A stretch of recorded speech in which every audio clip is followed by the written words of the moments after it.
कपिलनगर के NIT garden के pass एक आरोपी युवक को 25,000 रुपए कीमत की एमडी सहित गिरफ्तार किया गया है। आरोपी कुशीनगर नारी रोड निवासी वंश विनोद यादव 22 वर्ष है।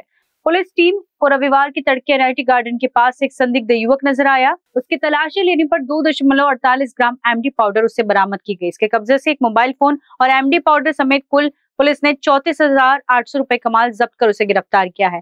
आगे की जांच की जा रही है। जय हिंद। नागपूर पोलीस आयुक्त मान्य डॉक्टर रवींद्र कुमार सिंघल साहेब यांच्या मार्गदर्शनामध्ये संपूर्ण नागपूर शहरामध्ये ऑपरेशन थंडर मोहीम राबविण्यात येत आहे। सदरची मोहीम ही अंमली पदार्थ विरोधामध्ये कारवाई करण्याची आम्हाला निर्देश आहेत।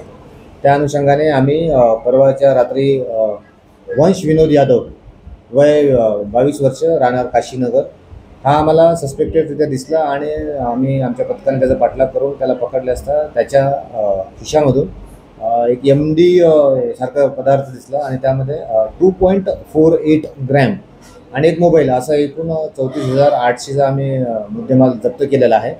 आणि मी याद्वारे मान्य कोर्टाने कडून 2 दिवसाचा PCR पण मंजूर झालेला आहे आणि ही कारवाई आम्ही अजून सक्तीने आणि जोमाने कारवाई करीत आहोत। सदर आरोपीचा रेकॉर्ड एक जुना 2023 मध्ये त्याच्यावर राईडचा गुन्हा आहे आणि यामध्ये त्याच्या फॉरवर्ड आणि बॅकवर्ड काही लिंकेजेस आहेत का याचा PCR मध्ये तपास घेऊन आम्ही त्याचा शोध घेत आहोत। कारवाई मान्य पोलीस आयुक्त सर, मान्य जॉईंट CP सर, मान्य रिजन सर, मान्य DCP सर, मान्य ACP सरने आणि आमच्या संपूर्ण पोलीस स्टेशन कपिलनगरच्या पथकाने केलेली आहे। कारण न्यूज के लिए विशाल बंबरवास रिपोर्ट।